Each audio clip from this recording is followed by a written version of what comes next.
Welcome to the Brighton Academy. Brighton Academy में आप सभी को बहुत बहुत स्वागत है। तो आज हम पढ़ेंगे ऊष्मा तथा ऊष्मीय ऊर्जा के मात्रक के बारे में। उससे पहले एक छोटी सी रिक्वेस्ट, प्लीज़ लाइक कर दीजिए, शेयर कर दीजिए और अपने दोस्तों के साथ भी शेयर कर दीजिए। और साथ में अगर सब्सक्राइब नहीं किया हो तो प्लीज़ सब्सक्राइब करना ना भूलें। तो चलिए स्टार्ट करते हैं। हम आज पढ़ेंगे ऊष्मा के बारे में। ठीक है, इससे पहले के जो वीडियो था उसमें मैंने तापमान के पैमाने के बारे में बताया था और आज हम पढ़ेंगे ऊष्मा के बारे में। तो ऊष्मा को जानने से पहले कुछ थोड़े शब्द हैं या फिर बोल सकते हैं जो हमारे दैनिक दिनचर्या में होता है, उसको हम थोड़ा जान लेते हैं। आपने ये देखा भी होगा, अनुभव भी किया होगा कि जब हम ठंडे पानी के बर्तन में गर्म पानी का छोटा बर्तन रख देते हैं तो हम पाते हैं कि जल्द ही गर्म पानी क्या होता है, ठंडा हो जाता है, और जो ठंडा पानी होता है वो क्या होता है, गर्म हो जाता है। ठीक है, ये तो जनरली है। और थोड़े समय बाद देखते हैं कि जो दोनों बर्तन में पानी का तापमान है वो क्या हो जाता है, समान हो जाता है। मतलब जब हम दो वस्तुओं को संपर्क में लाते हैं, दो वस्तु जिनका तापमान अलग अलग होता है, उसको एक दूसरे के संपर्क में लाते हैं तो क्या होता है, उनका तापमान घट बढ़कर एक दूसरे के समान हो जाता है। तापमान घट बढ़कर मतलब कि जो गर्म पानी है उसका तापमान घट जाता है तो वो थोड़ा ठंडा हो जाता है, और जो ठंडा पानी रहता है उसका तापमान थोड़ा बढ़ जाता है। इस प्रकार घट बढ़कर क्या हो जाता है, वो दोनों का तापमान एक दूसरे के समान हो जाता है। ठीक है, तो अब ऐसा क्यों, इसका कारण क्या है? तो देखिए, पहले ऐसा मानना था कि दो विभिन्न तापमान वाली वस्तुओं को संपर्क में लाते हैं, मतलब जब भी दो विभिन्न तापमान वाली वस्तुओं को आप संपर्क में लाते हैं तो क्या होता है, एक तरल अदृश्य पदार्थ का आदान प्रदान होता है। आदान प्रदान होता है। तरल अदृश्य पदार्थ मतलब, तरल मतलब जो बहती है, जैसे जल, वायु भी एक प्रकार से बहती है, वो भी तरल में ही आता है।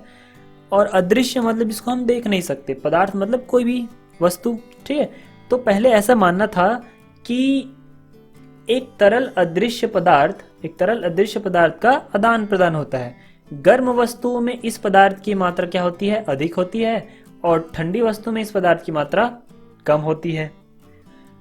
तो यह पदार्थ गर्म वस्तु से ठंडी वस्तुओं में तब तक प्रवाहित होता है जब तक दोनों का स्तर समान न हो जाए, और इस तरल पदार्थ को क्या कहते थे, कैलोरिक कहा जाता था। मतलब कैलोरिक, पहले ऐसा मानना था कि कैलोरिक एक क्या है, तरल अदृश्य पदार्थ है जिसका आदान प्रदान होता है। ये गर्म वस्तु में अधिक होती है और ठंडी वस्तु में कम मात्रा में पाई जाती है। और यह पदार्थ, ये जो कैलोरिक पदार्थ है, वो गर्म वस्तु से ठंडी की वस्तु की ओर तब तक प्रवाहित होती है जब तक दोनों में समान न हो जाए। ठीक है, जो इसकी मात्रा है, उसका स्तर है, वो समान न हो जाए, ऐसा पहले मानना था। कैलोरी की मात्रा बढ़ने पर ही तापमान बढ़ता है, ऐसे पहले मानना था। परंतु कुछ वैज्ञानिक थे, जैसे काउंट रमफोर्ड और न्यूटन का भी ऐसा मानना था कि ये कोई पदार्थ नहीं हो सकता। और फिर बाद में जाके एक जूल नामक वैज्ञानिक थे, उन्होंने फाइनली बताया, ये सिद्ध किया कि जो ऊष्मा कोई पदार्थ नहीं बल्कि एक ऊर्जा है। ठीक है, ऊर्जा का ही एक रूप है, जिस कारण से तापमान में बदलाव होता है। अब ऊर्जा क्या होती है? ऊर्जा सिंपल सा है, कार्य करने की दर या फिर कार्य करने की क्षमता। आपने इस क्लास 9th में इसके बारे में पढ़ा होगा। तो ऊर्जा क्या है? ऊर्जा एक सिंपल सा कार्य करने की क्षमता होती है। जैसे कि आप कार्य तभी कर पाते हैं जब आप में ऊर्जा होती है। अब आपको ऊर्जा कहाँ से मिलती है? भोजन करने से आपको ऊर्जा मिलती है। ठीक है, तो ऊर्जा क्या है? कार्य करने की दर या फिर कार्य करने की क्षमता। तो ऊष्मा भी क्या है? ऊष्मा ऊर्जा का एक रूप ही है। जैसे सौर ऊर्जा, विद्युत ऊर्जा, पवन ऊर्जा, ये सब ऊर्जा का एक रूप है। उसी प्रकार ये ऊष्मा भी क्या है? ऊर्जा का ही एक रूप है। तो ऊर्जा का वह प्रकार जिस कारण से हमें वस्तु की गर्माहट का आभास होता है, ऊष्मीय ऊर्जा कहलाती है। सिंपल सा है, ऊष्मा के कारण ऊर्जा मतलब ऊष्मीय ऊर्जा। अब जाहिर सी बात है, ऊष्मा हमें क्या देता है? ऊर्जा देता है, मतलब एक प्रकार से तापमान बढ़ाता है, गर्माहट का अनुभव कराता है, तो उसी का तो हमें आभास होगा ना। तो ऊर्जा का वह प्रकार जिस कारण से हमें वस्तु की गर्माहट का आभास हो, उसे हम क्या कहेंगे? ऊष्मीय ऊर्जा कहेंगे। ठीक है, और ये ऊष्मीय ऊर्जा का प्रवाह सदैव उच्च ताप से निम्न ताप की ओर होता है। ठीक है, जो मतलब जिसमें ज़्यादा तापमान होगा उससे जिसमें कम तापमान होगा उसकी ओर क्या होगा, प्रवाहित होगा। और ऊष्मा बढ़ाने पर वस्तु का तापमान भी बढ़ जाता है, जबकि ऊष्मा घटाने पर वस्तु का तापमान कम हो जाता है। मतलब कि यदि आप वस्तु में ऊष्मा देते हो तो उसका तापमान बढ़ जाएगा, और यदि उस वस्तु से ऊष्मा ले लेते हो तो उसका तापमान कम हो जाएगा। ठीक है।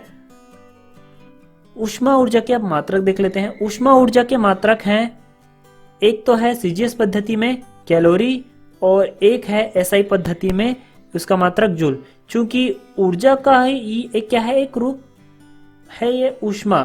ठीक है, मतलब जो ऊष्मा है वो ऊर्जा का ही एक रूप है, और ऊर्जा का एसआई मात्रक होता है जूल, तो इसलिए भी ऊष्मा का एसआई मात्रक क्या हो जाएगा, जूल हो जाएगा। ठीक है।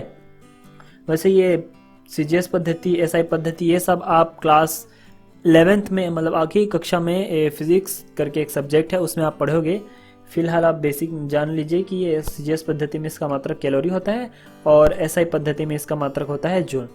So thank you very much guys for watching this video. Please like कीजिए, शेयर कीजिए, अपने दोस्तों के साथ भी शेयर कीजिए, और सब्सक्राइब नहीं किया तो प्लीज़ सब्सक्राइब करना ना भूलें। Thanks for watching this video. Thank you very much.